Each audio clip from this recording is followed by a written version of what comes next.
주실 줄 믿습니다. 또 하나님께서 위로해야 되는 모든 교회마다 정말로 우리가 알 수 없는 큰 기쁨과 평안으로 가득 채우셔서 주를 따르는 그 길에 늘 감사와 찬송이 넘치게 하시는 그 귀하고 놀랍고 신비로운 역사를 교회마다 가득 채우시고 특별히 어렵고 힘든 교회들마다 하나님의 은혜의 손이 함께할 줄 믿습니다. 오늘 우리는 사도행전 27장 27절부터 37절까지의 말씀을 본문으로 활기와 용기를 주는 사람이라는 제목의 말씀을 전하고 함께 또 은혜를 나누고자 합니다. 오늘 우리가 읽은 본문은요, 사도행전의 거의 마지막입니다. 사도행전의 마지막이 가면 바울의 이야기로 가득 차죠. 바울이 로마로 갑니다. 바울은 로마로 가요. 그 당시 세계의 중심부, 어쩌면 세계의 끝이라고 생각되는 바로 그 로마로 가서 그리스도의 복음을 전하려는 열망이 그리고 그 부르심이 바울에게 있었습니다. 누가는 이 바울을 따라다니면서요, 이 기록을 하나씩 하나씩 세밀하게 남기고 있죠. 그것이 이 사도행전입니다. 누가가 기록한 이 사도행전의 전반부 앞에는 베드로 이야기가 많아요. 하지만 뒤로 갈수록 누가는 이 사람 바울을 쫓아다니기 시작합니다. 누가는 의사였답니다. 의사였고 어쩌면 바울에게는 이 누가가 필요했을 겁니다. 바울이 하나님의 말씀을 능력으로 전하고 또 많은 사람들의 질병을 고쳐주었지만 바울은 많은 또 병을 갖고 있는 사람이었죠. 사람들 이야기는 아마 눈병이 심해서 아니면 몸이 허약해서 여러 가지 질병으로 바울 스스로도 내 몸에 가시가 있다고 이 가시를 제어해달라고 하나님 앞에 내가 간구하였지만 하나님께서 은혜가 족하라고 하시는 그 말씀에 더 이상 그 가시 때문에 기도하지 않았다고 합니다. 사람들은 그게 아마 바울이 가졌던 질병이라고 생각하고요. 이 질병을 가지고 그리고 여러 번 얻어맞은 이 사람 바울입니다. 사도행전에 보면은 바울이 고백해요. 내가 돌에 맞아서 죽을 뻔한 게 몇 번인지 모르는데요. 여러분들 돌에 맞아서 죽을 뻔했던 적이 여러분들은 별로 없으시죠? 이렇게 말하는 저도 없습니다. 하지만 맞은 상처는요 남습니다. 맞은 상처는 남아요. 저희 어머니가 그러시더라고요. 저는 몰랐어요. 어렸을 때는 그냥 막 다쳐도 뭐 괜찮았어요. 그런데 요새는 아파요. 어렸을 때 다쳤던 데가 아픕니다. 뭐 어렸을 때 왼발, 오른발 뭐 인대가 늘어나서 발들이 몇 번 휙휙 돌아갔었죠. 그런데 뭐 괜찮죠. 또 놀죠. 뭐 치료 안 해도 뭐 한두 주 그냥 가만히 있으면 나아요. 그런데 나이가 드니까 죄송합니다. 제가 나이가 그렇게 많지는 않은데 그냥 시간이 지나니까 발목이 아파요. 발목이 아프고요. 발목 인대가 좀 늘어났나 봐요. 괜히 느낌이 발뼈가 이렇게 좀 빠진 느낌이에요. 그러다 보면 발뼈가 빠진 것 같고 뭐 축구도 잘 못하면서 축구하다가 뭐죠? 그럴 때 허벅지 근육 같은 게 몇 번 이제 끊어지는 것 같았어요. 근데 뭐 치료도 못하고 그냥 누워만 있었었죠. 근데 이제는 아파요. 나이가 들면 죄송합니다. 시간이 지나니까 아파요.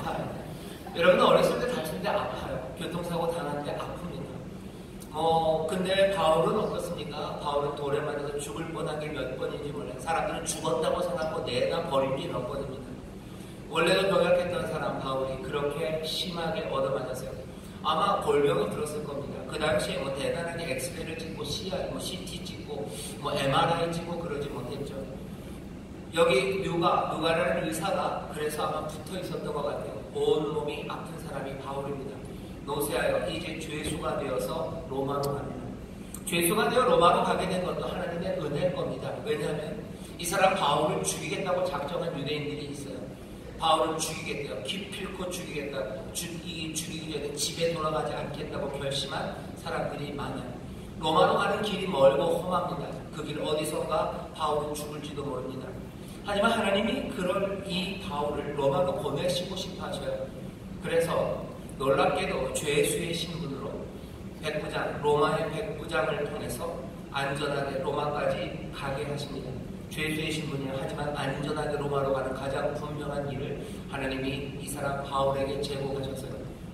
바울은 그 길을 지금 갑니다. 그리고 27장, 사도행전은 몇 장까지? 28장까지 있습니다. 28장 마지막에 보면 이 사람 바울이 로마 그 시위대 뜰에 갇혀서 그 감옥에 갇혀 있는 이야기로 끝나요. 하지만 이 사람 바울은 그곳에 갇혀서도 사람들에게 복음을 전하고 거기 갇혀서 함께 있는 간수들, 병사들, 그리고 오고 가는 사람들, 방문하는 사람들에게 하나님의 말씀을 전합니다. 그러면서 여기 사도행전이 끝나죠.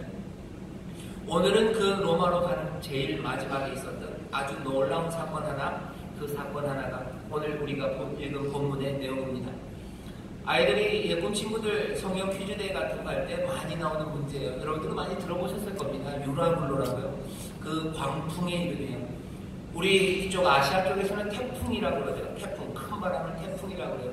저쪽 미국 쪽, 멕시코 쪽에서는 허리케인이라고 그럽니다. 인도 쪽에서는 뭐라고 그러죠? 갑자기 생각이 나요. 사이클론. 예, 사이클론. 인도양 쪽에서는 사이클론. 이쪽 태평양 쪽에서는 뭐라고 부르냐면 태풍. 그리고 저쪽 미국 쪽 그쪽만 해서 멕시코만 쪽에서는 허리케인이라고 부르는 큰 바람들은 이름이 있어요. 늘 그 시절이 되면, 그때가 되면 부는 바람들. 여기 지중해 그리고 로마로 가는 그 바다에 부는 유명한 바람이 유라굴로라는 바람입니다. 이 바람이 불면 정신이 없어요. 여러분들도 이번에 보시죠. 태풍이 지나갑니다. 태풍이 하나가 발생하고 지나가는데 꽤나 긴 시간이에요. 어떤 때는 오래 머뭅니다. 유라굴로라는 대단한 바람, 그 바람과 관련된 이야기가 오늘 본문의 말씀입니다. 오늘 본문 보면 이 사람 바울이요, 풍랑을 만나요. 오늘 그래서 먼저 알아야 되는 건 이 세상에 풍랑, 유라굴로가 있다는 걸 알아야 합니다. 세상은 풍랑이 있는 세상이에요. 그리고 풍랑을 만나는 세상에서 우리가 살아갑니다.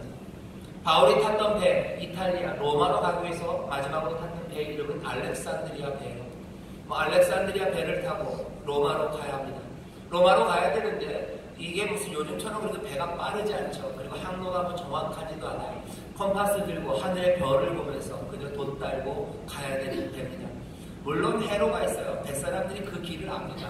하지만 그렇게 편하게 빠르게 갈 수 있는 게 아닙니다.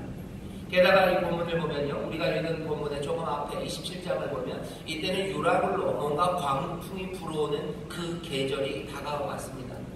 그런데 선장은, 그리고 이 사람들이 이끌고 가는 백부장은 이 바울이 얘기하는 것처럼 미항이라는 곳, 거기에 머물러 있지 말고 우리 좀 더 가자 그러는 거예요. 좀 더 가자. 좀 더 가서 여기보다는 훨씬 더 좋은 데가 있대요. 거기 가서 쉬자고 얘기합니다.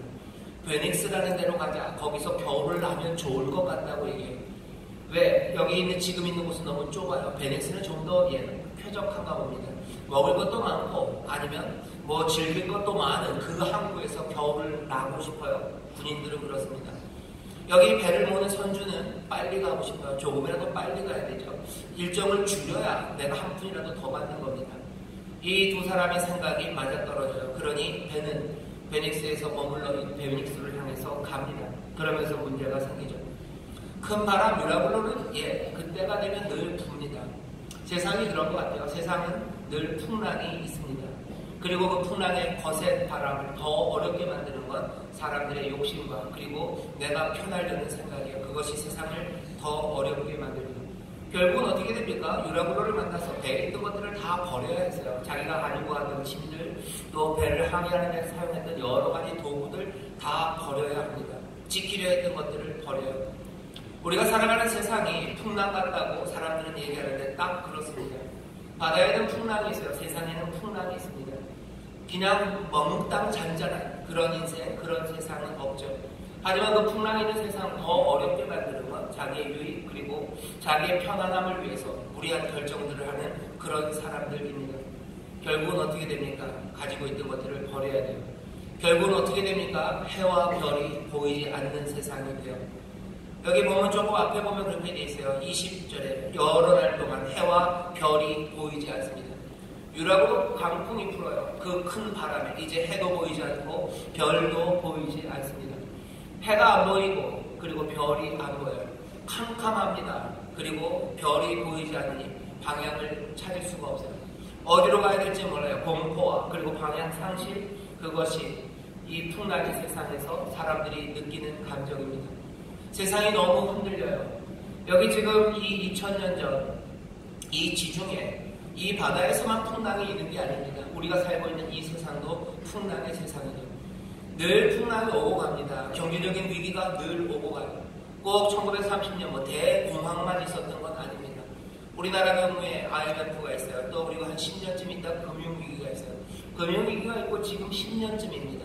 뭔가 주기적으로 계속해서 어려움이 다가옵니다.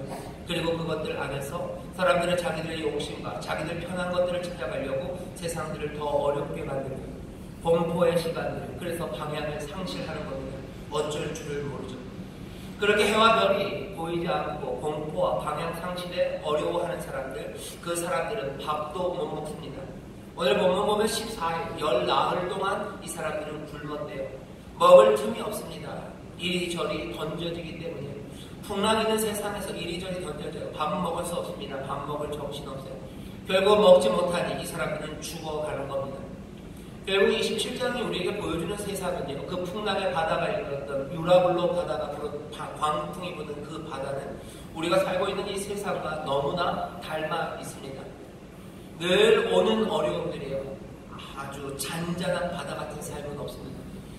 늘 오는 어려움들, 그리고 거기에 덧붙여지는 사람들의 잘못들, 그것들이 우리의 삶을 정신없게 만드는, 해와 별이 보이지 않게 만듭니다. 앞이 캄캄하고, 그리고 어디로 가야 되는지 방향을 상실하게 만듭니다. 아마 어른들, 나이 많은 사람들은 겪어서 조금 견딜지 몰라요. 하지만 젊은이들, 아직 어린 사람들은 이 해와 별이 보이지 않고, 그리고 어디로 갈지 모르는 세상에서 더 절망할 수밖에 없습니다. 풍랑이 있는 세상에 아직까지 어른들까지 절망하기는 조금 아직은 덜 풍랑이 있는 것 같아요. 하지만 우리 젊은이들은 벌써 절망하고 있어요. 캄캄했던 적이 없었기 때문입니다. 그리고 절망을 이겨냈던 적이 없기 때문에 해와 별이 보이지 않는 세상에서, 어디로 가야 될지 모르는 세상에서 점점 절망해요. 그리고 굶기 시작하는 겁니다. 먹을 틈이 없어요. 뭔가 용기를 내려는 시도, 그 시도마저 멈춰집니다. 산다고 하나 사는 게 아니라 굶어요. 굶어 죽어갑니다. 풍랑을 만나는 세상, 그 세상은 2000년 전만이 아니라 지금 이곳에도 있습니다. 문제는 뭐냐면 오늘 본문을 보면요, 이 풍랑 만나는 세상이 그냥 바깥에 있는 세상이 아니에요. 우리도 이 배를 타고 있습니다. 여기 사도행전을 기록한 누가가 얘기해요. 우리가 이탈리아로 가고 있었고요. 우리가 알렉산드리아는 배를 탔고요. 여기서 우리가 여기서 나동그라지고 있대요. 18절에 보면 이렇게 되어 있습니다. 우리가 풍랑으로 심히 애쓰다가. 남의 일이 아닙니다. 우리가 이 배에 타고 있어요. 세상은 풍랑으로 흔들리고 있고 우리는 그 배에 타고 있습니다. 오늘 우리가 읽은 본문 37절에도 그렇게 되어 있죠. 배에 있는 우리의 수는 전부 276인이로라. 우리가 거기에 있습니다. 이리저리 던져지는 거죠. 이리저리 쫓겨가는 겁니다. 심히 애써야 하는 겁니다. 막 던져지는 거예요. 풍랑 있는 것 안에서 우리가 그 배 안에 있어요. 무슨 전지적 작가 시점처럼요. 바깥에 풍랑 있는 세상을 우리가 보고 있는 게 아니고요. 그 풍랑 있는 유라굴로 그 광풍의 세상, 그 배 위에 우리가 있습니다. 세상이 혼란스럽죠. 경제 위기가 있는데 그게 남의 이야기가 아니에요. 우리의 이야기죠. 우리가 그 배에 있기 때문입니다. 경제가 어려워지면 우리도 여기저기 던져지는 겁니다. 우리도 캄캄한 곳에서 우리도 굶어가는 겁니다. 우리도 심히 애써야 되는 거예요. 결국은 우리가 이 배를 타고 있어요. 누구는 죄수로, 누구는 군인으로, 누구는 상인으로 타고 있습니다. 하지만 결국은 한 배를 타고 살아가는 동료들입니다.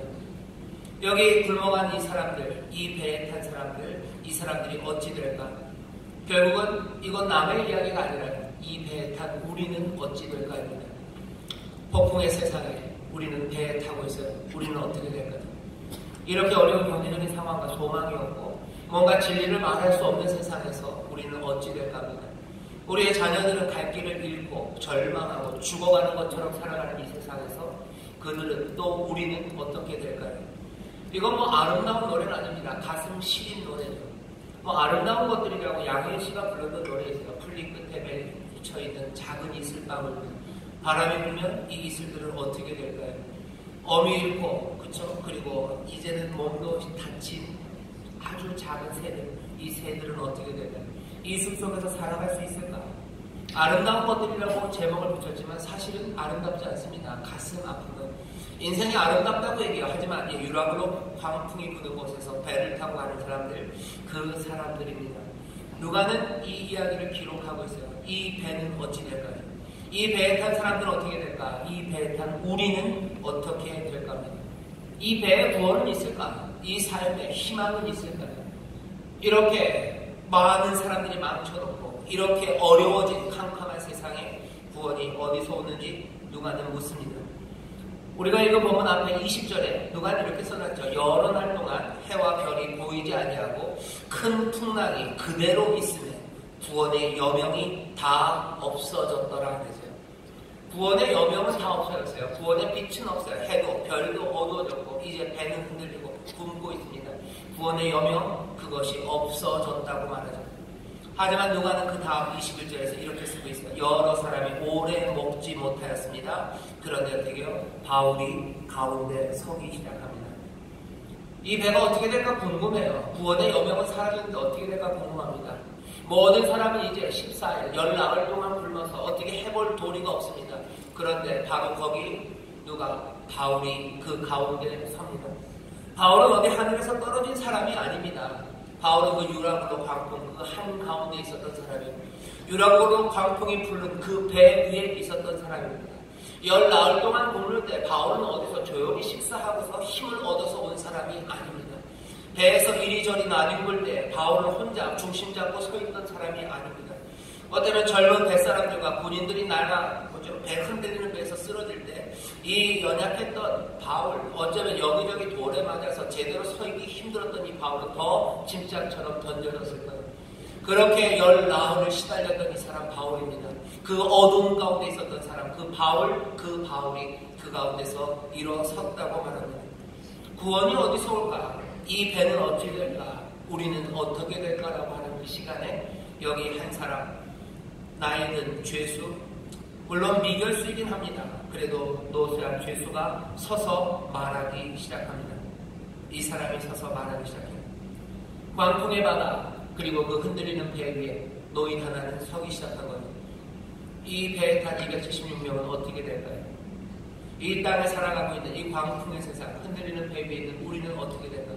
오늘 이 사람 바울을 보게 됩니다.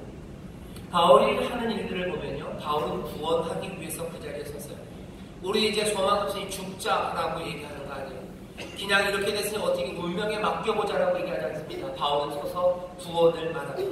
21절에 보면 이렇게 있어요. 여러 사람이 오래 먹지 못하였으면 바울이 가운데 서서 말하되 여러분들이여 내 말을 듣고 그에 대해서 떠나지 아니하며 그 타격과 손상을 면하였다면 좋을 뻔하였느니라. 내가 너희를 권하노니 이제는 안심하라. 너희 중 생명에는 아무 손상이 없겠고 오직 배뿐이니라. 무슨 얘기합니까? 너희가 산다고 말합니다. 살아요. 너희가 구원 얻는다, 산다고 말하며 지금 바울은 서 있습니다. 도대체 바울이 뭘 했는지 한번 보고 싶습니다. 그리고 이 사람들이 결국은 산다는 걸 알죠. 우리는 뭘 했길래 이 사람 바울을 통해서 생명이 이 배에 임했는지, 구원이 임했는지 한번 살펴볼 겁니다. 구원을 위해서 바울이 한 행동들 첫 번째는요, 구원의 메시지를 전하는 겁니다. 22절에 그러죠. 내가 너희를 권하노니 이제는 안심하라. 너희 중 생명에는 아무 손상이 없겠고 오직 배뿐이니라. 전하는 건 안심하라는 소식이에요. 여러분이요 안심하라. 25절입니다. 그러므로 여러분이요 안심하라. 광풍이 부는 바다, 흔들리는 배 위에서 노쇠한 사람 하나가 섭니다. 뭐라고요?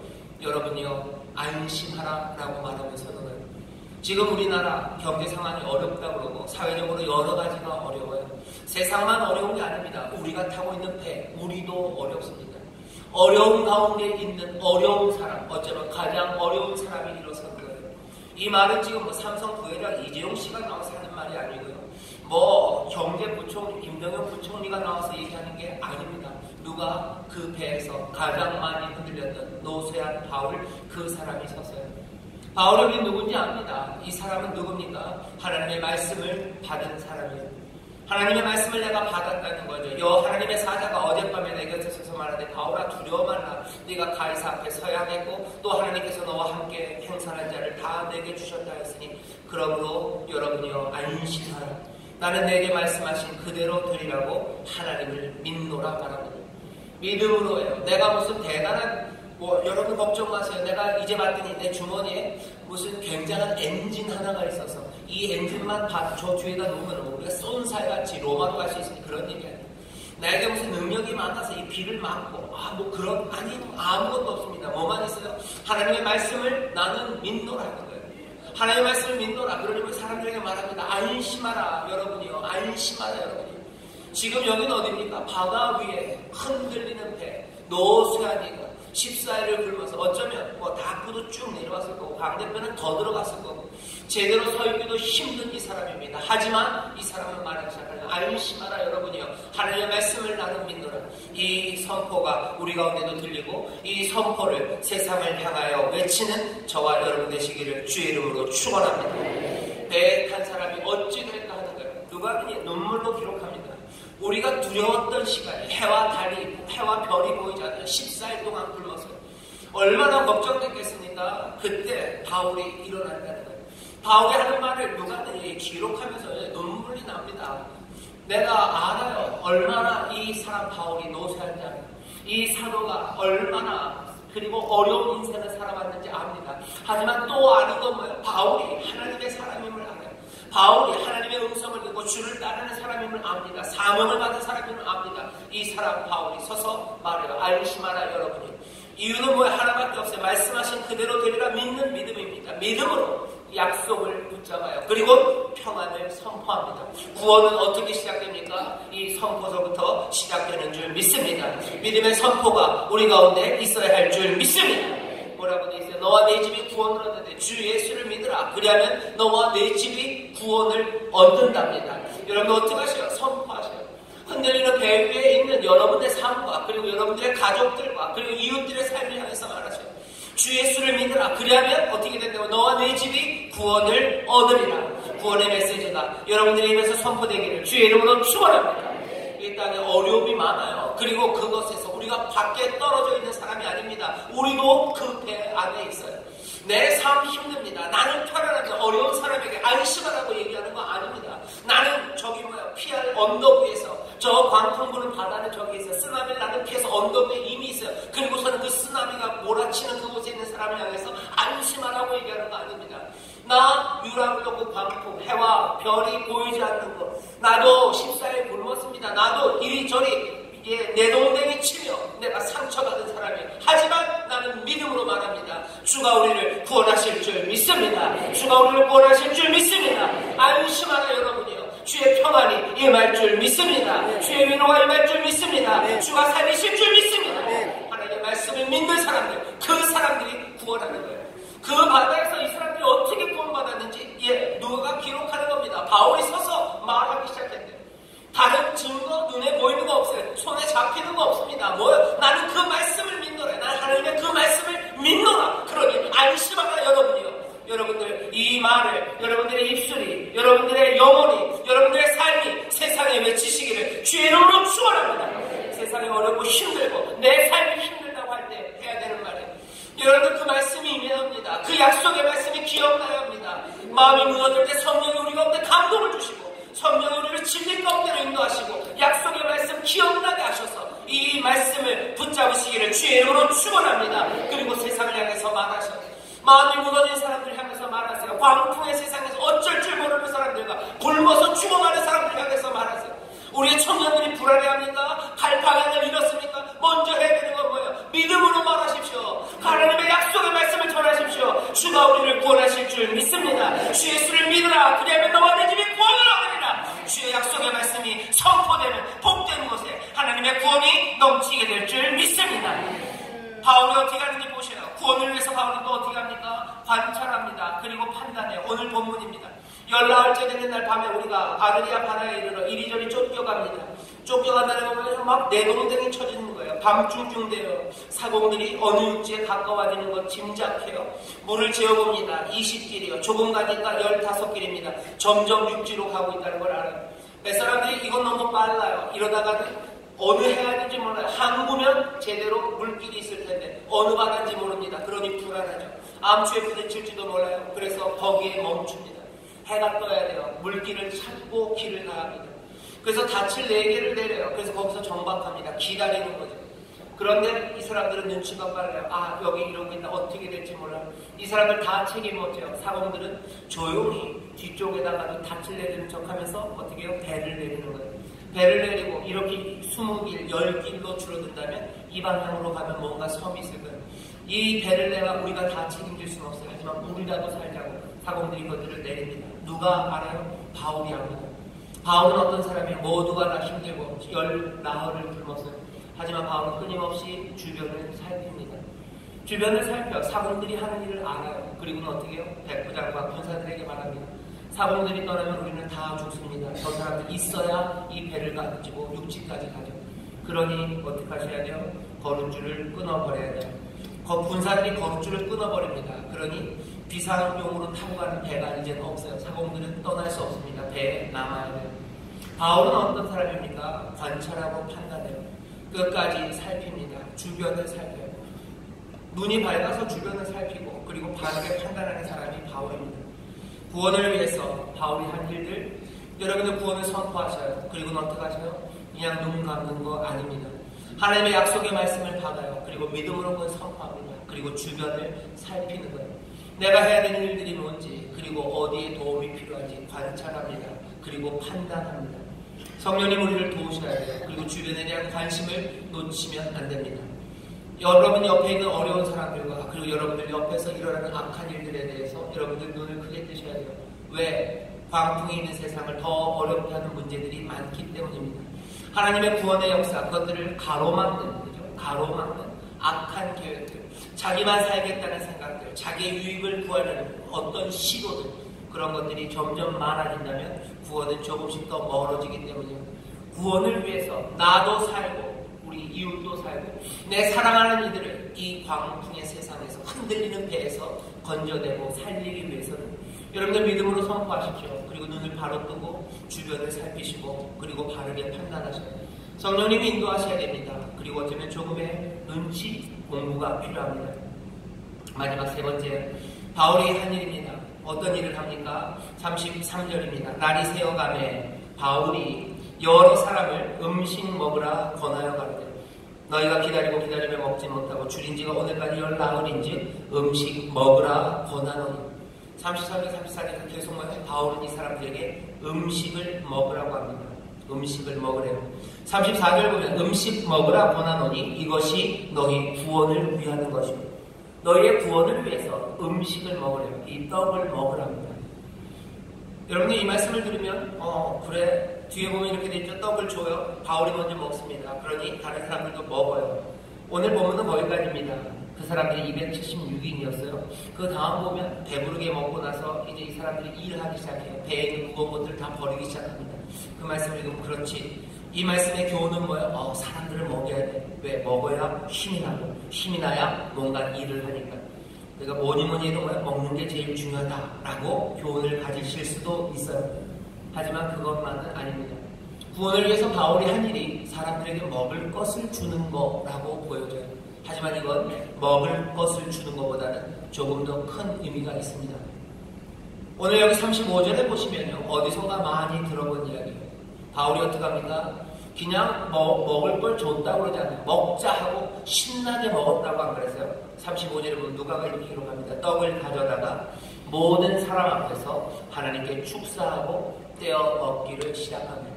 어디선가 들어본 말입니다. 가져다가 축사하시고 떼어요. 그리고서는 보통은 나눠주시는데 여기서는 바울이 먼저 먹습니다. 여기 쓰여진 헬라어는요. 그냥 아주 전형적인 성찬의 이야기입니다. 가져다가요. 취한다는 거예요. 람바노라는 단어입니다. 취해요. 그 다음에 뭡니까? 그 다음에는 축사하셔요. 축사해요. 축사한다는 건 유카리테오예요. 유카리테스. 그래서 뭐죠? 성찬이라는 말, 그 말을 쓰는 축사한다는 단어가 그대로 쓰여요. 떼옵니다. 찢어요. 깨뜨려요. 이거 클라우라는 단어예요. 그대로 쓰입니다. 그리고는 원래 나눠준다 할 때는 비동사인데요. 디돔이라고 나눠준다. 그게 성찬의 네 가지 중요한 동사예요. 취하사, 축사하시고 깨뜨리시고 나눠주셔요. 여기 누가는 이 얘기를 그대로 쓰고 있습니다. 지금 이건 단지 밥 먹는 이야기가 아닙니다. 중요한 건 뭐예요? 이렇게 먹기를 시작하니 저희도 다 안심하고 받아 먹었대요. 여기서 이 안심이요, 그냥 마음이 평안하다는 뜻은 아닙니다. 여기 안심이라는 말은 오히려 더 마음이 끌어오르는 뜻이 있어야 돼요. 이 말이 앞에가 유가 쓰여져요. 유가 쓰여지면 이게 기쁜 그런 뜻이에요. 유뚜모이라는 얘기예요. 유뚜모이 그러면 유뚜모이가 열정 이런 겁니다. 열정, 정신. 그래서 유뚜모이 그러면요. 안심하다고 여기 형용사가 안심하다라는 얘기가 유뚜모인데요. 유튜브에는 뭔가 좀 열정이 확 올라오고 즐거워지는 거예요. 오늘 설교 본문입니다. 활기, 용기가 용솟음 치기 시작한 거예요. 언제? 이 사람들이 먹으니까. 먹기 시작합니다. 바울이 먹기 시작해요. 이 사람들도 받아 먹어요. 어떻게? 여기 활기와 용기가 솟아나기 시작해요. 바울이 한 일입니다. 이 사람들을 보내요. 그리고 머무는 자리로 이끕니다. 그리고 이 사람들은 거기서 활기와 용기가 솟았다고 이 사람 누가가 기록하고 있는 겁니다. 오늘 이 말씀이 우리 성찬주일, 세계 성찬주일에 함께 이 성찬에 참여한 우리에게 주시는 말씀입니다. 여러분들 누가복음 22장 그리고 누가복음 9장에 보면 누가가 오병이어를 기록하고 그리고 예수님이 마지막 만찬을 하실 때 하셨던 그 똑같은 단어들이 여기 그대로 나옵니다. 가리사, 살해하시고 떼어 저희에게 주시네요. 지금 이 말은 그냥 밥을 먹는 이야기가 아닌 것 같아요. 먹고 힘냈다, 그거 아닙니다. 왜 그래요? 이 사람이 14일 굶었습니다. 여러분 14일을 굶어보면 어떻게 될 것 같아요? 바로 떡을 먹어요? 안 되죠. 안 되죠. 배고프면 그냥 막 먹을 수 있어요. 그냥 한 하루쯤, 몇 끼쯤 굶었으면 먹을 겁니다. 하지만 14일을 굶었어요. 바다에 그 배에서 흔들리면서 이 사람들 14일 사람 몰골 아니었을 겁니다. 14일 굶은 사람들에게 뭐요? 이 사람 바울은 지금 떡을 먹자고요. 사람들은 떡을 먹을 수 없어요. 먹을 수 없습니다. 누가는 의사죠. 압니다. 그런데 지금 이 사람 바울은 계속해서 떡을 먹자고 얘기합니다. 오늘 여기 쓰여진 단어들이 몽땅 성찬의 단어들입니다. 배에 있던 사람들, 그 사람들이 뭐 바울과 함께 성찬을 했다는 얘기냐? 그건 아닐 겁니다. 하지만 지금 누가는 우리에게 이 사도행전을 전해주는 거예요. 여기 바울이, 이 사도가 이 사람들에게 권한 일이 뭐냐는 거예요. 사도 바울은 지금 이들을 권하고 있어요. 이리로 나오라고 권하는 거예요. 이 떡을 붙잡으라고 권하는 거예요. 이 떡을 떼어 너희가 먹으라고 얘기하는 거예요. 이 떡을 먹고 너희가 활기와 그리고 용기를 얻으라고 내어준다는 겁니다. 그러니 이것도 어떻게 하나요? 37절 배에 있는 우리의 수는 전부 276인이었대요. 그냥 몇 명이 있었는지 누가가 쓴 거 아닙니다. 276명이라고 할 때요. 누가가 쓴 말은요. 이거 푸시카이라는 말이에요. 276의 푸시카이들이었대요. 푸시카이라는 말은 푸시케입니다. 영혼이라는 거예요. 영혼이에요. 이건 그냥 사람, 남자가 276명이었다. 사람이 276명이었다 아니라 영혼이 276명이었다. 이게 똑같이 쓰여진 데는 어디냐면요. 여기 사도행전 2장 41절입니다. 베드로가 처음 설교할 때요. 그때 몇 명이? 대략 3,000명 할 때 3,000의 푸시카이가 영혼들이었다는 거예요. 믿고 회개하고 주를 영접한 사람들이 3,000의 푸시카이였던 것처럼 거기 그 배에 우리 276 푸시카이가 있었다는 거예요. 누가는 지금 여기서 다른 이야기를 전하고 싶습니다. 그 배, 광풍이 일었던 그 배, 그리고 그 흔들리는 그 배 위에서 여기 276 푸시카이가 있었어요. 왜? 이 사람들은 활기와 그리고 생기로 채워졌어요. 뭐 때문에? 떡을 먹었기 때문입니다. 오늘 우리에게 주는 의미는요, 그냥 단지 힘없는 사람에게 영양분을 주었다는 것만은 아닙니다.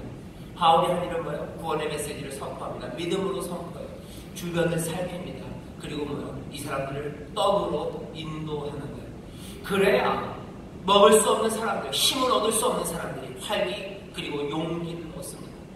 우리는 이 떡이 무슨 떡인지 압니다. 바울이 권했던 게 뭔지 압니다. 이 사람들은 그냥 남자, 그냥 사람이 아니라 276 푸시카이 영혼들이 된다고 얘기해요. 아마 이 사람들이 예수를 고백하지는 않았을 겁니다. 아니, 잘 모릅니다. 하지만 누가는 지금 우리에게 전해주고 싶은 거예요. 바울이라는 사람이 어떻게 했는지 봐라는 거예요. 그 풍랑 있는 바다에서, 그 흔들리는 배에서, 그 이리저리 흔들리는 그 사람, 열 나흘을 굶었던 그 사람이 이 배에 있는 사람들을 푸시카의 그 삶의 구원으로 이끌려고, 이 떡은 구원으로 이끄는 떡이다. 이 떡을 먹어라. 지금 그렇게 해서 이 사람들을 활기와 그리고 용기로 일으켜 세웠다는 겁니다.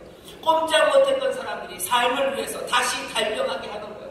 그 배에 있던 무거운 것들을 다 바다로 던져놓고 다시 소망을 갖게 하는데 뭐였냐는 거예요. 말씀이 선포됩니다. 구원의 메시지가 전해집니다. 그리고 이제 삶을 살펴요. 그리고 어디로? 이 떡으로 인도해내는 겁니다. 오늘 본문 보면 뭐예요? 바울이 먼저 먹었답니다. 그리고 먹으라고 권합니다. 먹어라, 먹어라, 먹어라. 처음부터 구원의 소식은 말씀으로 전해진 겁니다. 말씀이 여기에 있는 거예요.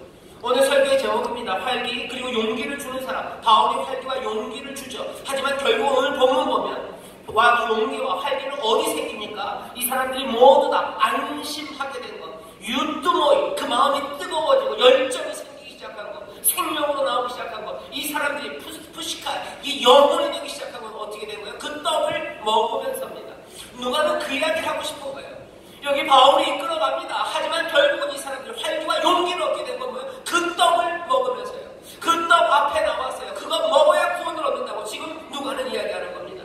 바울, 활기와 용기를 주는 사람 맞아요. 풍랑이는 배에서 자기도 힘듭니다. 하지만 자기도 살고 동료와 이웃도 살기 위해서 이 사람이 한 건 뭐예요? 자, 용기를 내라. 평안의 복음을 듣게 하시고 그리고는 어떻게 합니까? 이 그리스도 앞으로, 이 떡 앞으로 인도해내는 겁니다.